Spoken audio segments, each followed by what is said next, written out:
Ladies and gentlemen, welcome back to another critical video. We're back on the car, on the attacking side, and you know what that means. It means that we are on the more difficult side of things. But as I have my friend Yazam here to help me, we are feeling confident that we can at least make a good attempt at this. This map is easy for the defending team, as the attackers are spawning far away from the objectives, and the defenders, except the first time, they're spawning quite close to them.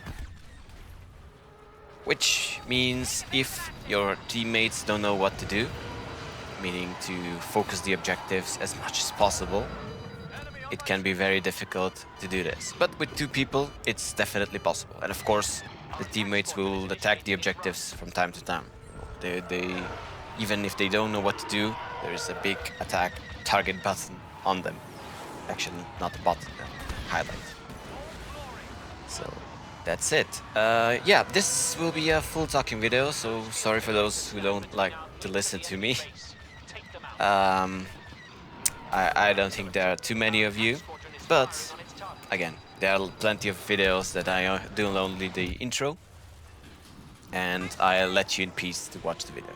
But this time we are, just chatting it up while watching if me and Yazam do the objective. So far we're doing quite well. There's the 30% left from the objectives, and we have 100 lives, almost 196 now, which is quite well. But of course, if you focus killing the enemies too much on the attacking side, you're not doing too much. Of course, you're making them respawn, which wastes some time for them. But if you die, like I did here, we are wasting also a ticket. But we're almost done with the first objective. While we do that, I'd like to ask you guys, how do you like the mecha break videos? Of course, the intro is a little bit, how do I say, different than the actual gameplay it is. But the second one is PvP, and PvP with the flying mech. There are a few flying mechs, but this one is the Falcon, the one that's supposed to fly the entire round, which I'm of course doing first. Also, I played some matches with the heavy mechs, not my forte, but of course expect some matches with those as well. And the sniping mechs, which I love quite a lot. Maybe even more so than the flying mechs.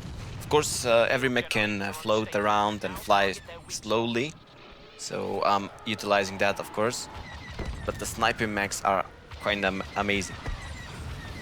I'm not sure, how when I run cap, I faced also more difficult enemies. So we'll see how the meta evolves in that game. But so far, the sniping mechs, there are two of them at the moment. There is light sniper and heavy sniper. I love them the most. The flying mechs, the Falcon is amazing, especially when you get the hang of it. So I shouldn't have crashed there. It was so close, but I don't think I crashed. Anyway, we continue as Vader. Yeah, the flying mechs, when you get the hang of them, especially the Falcon, there is when you fly, your weapons change, and your heavy missile also changes. So you can do very strong strafing runs, or even air-to-air targeting. We'll see. I also have another game, which I'm not going to give you the name of it, in the works. I'm learning it a little bit by myself, and then I'm going to give you some videos of it. But I think many people will like it. It's again not a Star Wars game, but it's very adjacent to what we are doing here at the moment. I'm also considering doing some VR content for Star Wars content, of course. We'll see. I have the Oculus Rift S, not the Oculus Quest 3 or 2, which is with a wire, but it's more powerful than the Quest because it has to be connected with the PC. So it's basically PC gaming, only in VR. If you guys like I can also do VR squadrons, but it's a little bit distracting. I'm not, from what I tried to record, it's not showing what I'm seeing. It's not, how do I say, as immersive as actually playing in VR, but we'll see. If you have some suggestions for VR games, Star Wars games of course, that I can try, do let me know. I'm currently playing mostly Blade and Sorcery with the Star Wars mods, like the Outer Rim mod. It's a little bit risky to play that for YouTube. I need to figure out exactly how I do it, because there is copyrighted music that's easily solvable by just turning it off. But there's also a lot of violence. Violence? What's the word pronounced? In that game, for example, the lightsabers are so deadly, you can chop off limbs, heads, do some crazy things. Which, of course, they are doable in YouTube because it's, you know, just game violence. It's not real one.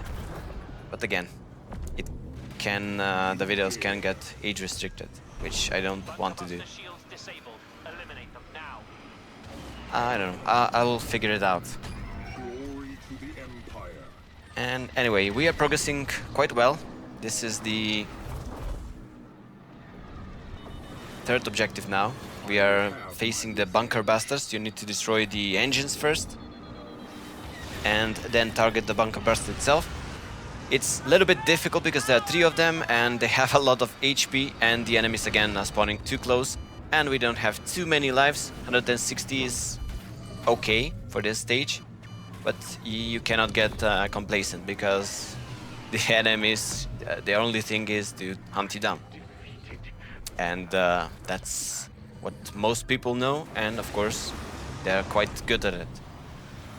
So we are discussing with Yazam here, one of us at least should get Maul if it's available, because Maul is a beast in this mode, especially on the attacking side when you're facing the objectives. Just one strafe from Maul can destroy maybe 15 to 20% of the total HP of the objectives. Which is in... oh my god. What's happening with me this time? So there are no heroes available. That's too bad. I usually prefer the Interceptor.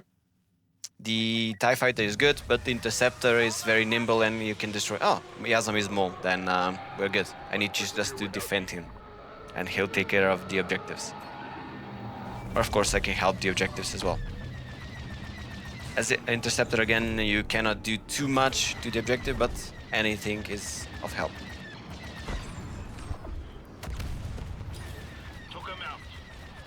And yeah, for my personal life, of course I don't talk about it too much, but as some of you guys know, I was on a small vacation, summer holiday. A little bit swimming, a little bit sunbathing, a little bit eating good food.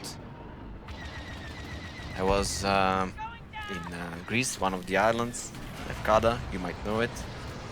It was quite good, quite refreshing for me.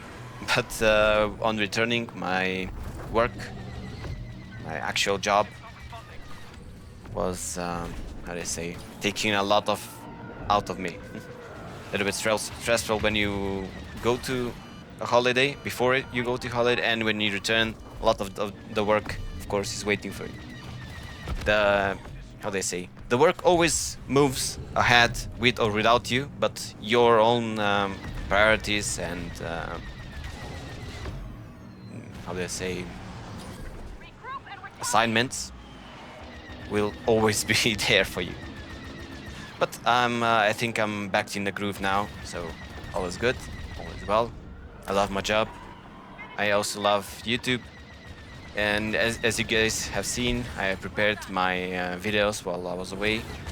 Before Bunker busters annihilated. my mic cut out. So I prepared my videos beforehand, and now I'm back in the daily grind of it, which I love. I love playing these games that I'm showing to you. I love talking to you guys, especially in the comment section. There are some small minority that, of course, don't like me or my content, but you know, as long as it's the minority, I know that I'm on the right way. And of course, most of you guys, 98% of you, are just amazing. Which, what more can you ask for? For some of you guys that are not aware of it, I also started posting my shorts, the older ones, with edits, with music, with everything, on Instagram and Facebook. Just like a side hustle, but because those platforms are not too interesting for me, I'm just they're meant for you guys to find me on YouTube. So if you're watching here, it's the right place to be. And we actually won this. So we destroyed the bunker busters, and then the last fourth stage is actually quite easy. They need to kill just 50 people, and we did it with Yazam easily. So this doesn't happen often, winning on this map, so I guess we did it. Thank you guys so much for watching. See you tomorrow. Bye bye.